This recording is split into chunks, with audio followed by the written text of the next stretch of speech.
Did you know workers today spend more than 2.5 hours per week trying to resolve conflict? It's true, and it costs the Canadian economy an estimated $16.1 billion a year.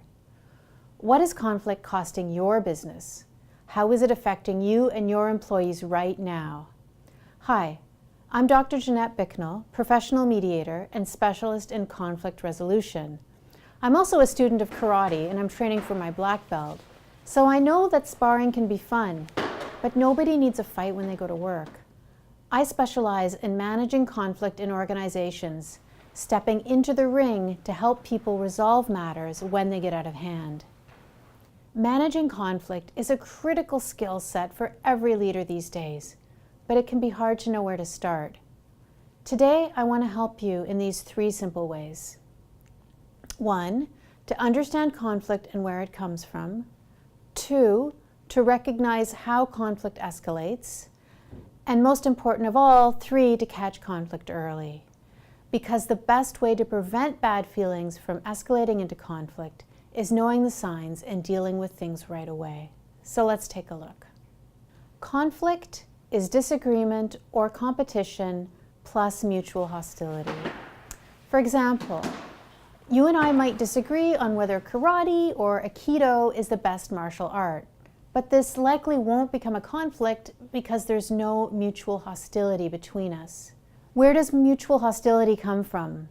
What I most often see is that hostility comes from either a perception of disrespect or from a sense of unfairness.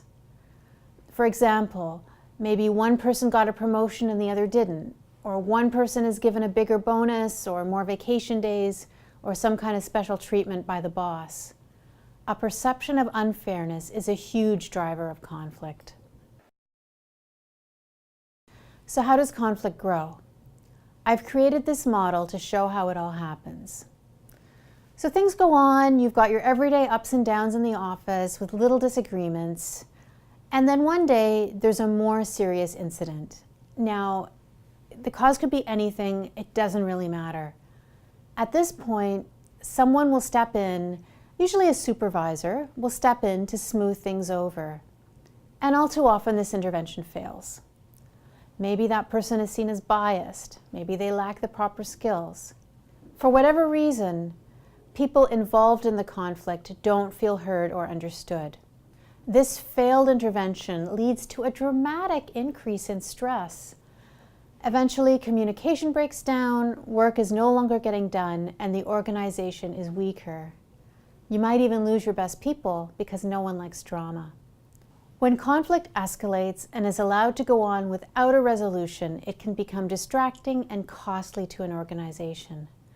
That's where I come in.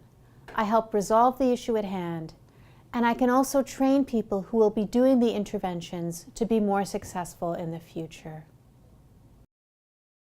I get calls saying, "This came out of nowhere," but when you dig deeper, you realize that there were a lot of warning signs and subtle indicators that managers and supervisors failed to notice.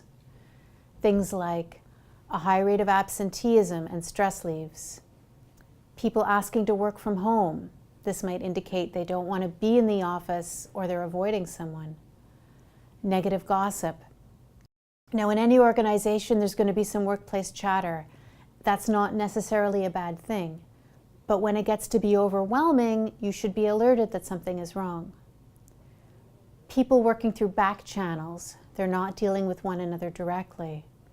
And finally, meetings where no one talks.